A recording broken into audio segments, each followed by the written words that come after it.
Hi everyone, আমি makeup artist Priyanka. তো এতদিন মেলা ছিল, তো মেলায় একদিনও যাওয়া হয়নি। কাজে প্রেসার, শরীর খারাপ, মানে সব মিলিয়ে সব গোলমাল হয়ে গেছিলো। তো লাস্ট যেদিন মেলা ছিল, তো আমি আমার ফ্যামিলিকে নিয়ে মেলাতে গেছিলাম। তো সেখানে গিয়ে রাজ ঘুরিয়ে নিলাম। দেখো, এগুলো হচ্ছে আমাদের মানে রাজ ফ্যামিলি। তারপর সেই দুর্গা ঠাকুরের এই মূর্তিগুলো দেখলাম, দেখে নিয়ে সেখান থেকে বেরিয়ে পড়লাম। তো এদের এই যাযাবরের যে জীবনটা না, সত্যি কেমন যেন লাগে ভাবতে, আর খুব ভালো লাগে, ওরা কি সুন্দর।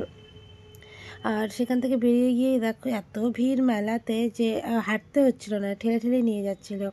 তো এই আমার ভাগনা আর বোন জেদ করছিল যে ওরা রাইডে উঠবে। আমি চল, আমাকে এত জেদ করলাম যে আমার একদম শরীর ভালো না, হয় অজ্ঞান হয়ে পড়ে যাবো, না হলে আমার সাথে কিছু হয়ে যাবে। তো ওরাই ওর, তো এরা দুজন দেখো নৌকাতে উঠেছে। তো সত্যি বাচ্চাদের এই মজাগুলো, ওদেরকে নিয়ে আমি খুব হাসাঠাট্টি করছিলাম যে এরা চিৎকার করছে, আবার ভয়ও পাচ্ছে, আবার মজাও নিচ্ছে। তো আমার এটা দুই দাদা, ছোটো দাদা বড় দাদা, এদের এক্সপ্রেশনগুলো দেখো। আমার মা তো এক ধান্দায় তাকিয়ে আছে উপরের দিকে। তো সত্যি রাসমেলা হয়, আর রাসমেলায় যাবো না এটা কোনো কথা, কোচবিহার বাসী। তো আমার শরীরের কন্ডিশন তো সত্যি খুবই খারাপ, অনেক দিন থেকে চলে যাচ্ছে। তো ওরা যখন উঠেছিল তখন আমি মিস করছিলাম নিচ থেকে দাঁড়িয়ে দাঁড়িয়ে। মানে আমার রাইডে উঠতে সত্যি খুবই ভালো লাগে। আমি মেলাতে গেলে নাগরদোলা, নৌকা এগুলো তো উঠবই। আর মেলায় যাব, আচার নেব না এটা কখনো হতে পারে? আমি যেই মেলাতেই যাই না কেন, আচার আমি নেবই।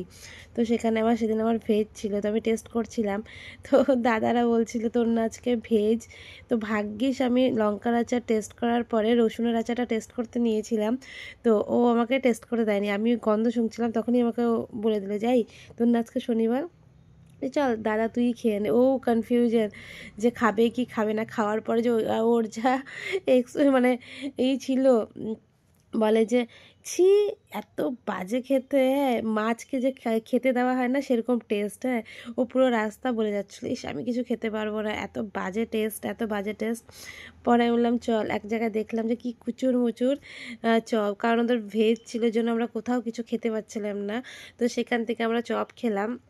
তো সেই চপ খেয়ে তো আমার অবস্থা প্রচণ্ড টাইট, কারণ এতটা মানে বাজেও বলবো না, ভালোও বলবো না, সব মিলিয়ে কি বলবো আমি নিজেও জানি না, কারণ আমার শরীরটা প্রচণ্ড খারাপ করেছিল ওটা খাওয়ার পর। তারপর দেখা হয়ে গেল কাকিমণিদের সাথে, কাকিমণি দেখো পিঠে খাচ্ছে, ও দেখে তো লজ্জা পেয়ে গেল। হ্যাঁ, তারপর আমরাও সেখান থেকে পিঠে টিঠে খেয়ে সবাই মিলে একটু মজা করে সেখান থেকে বেরিয়ে পড়লাম।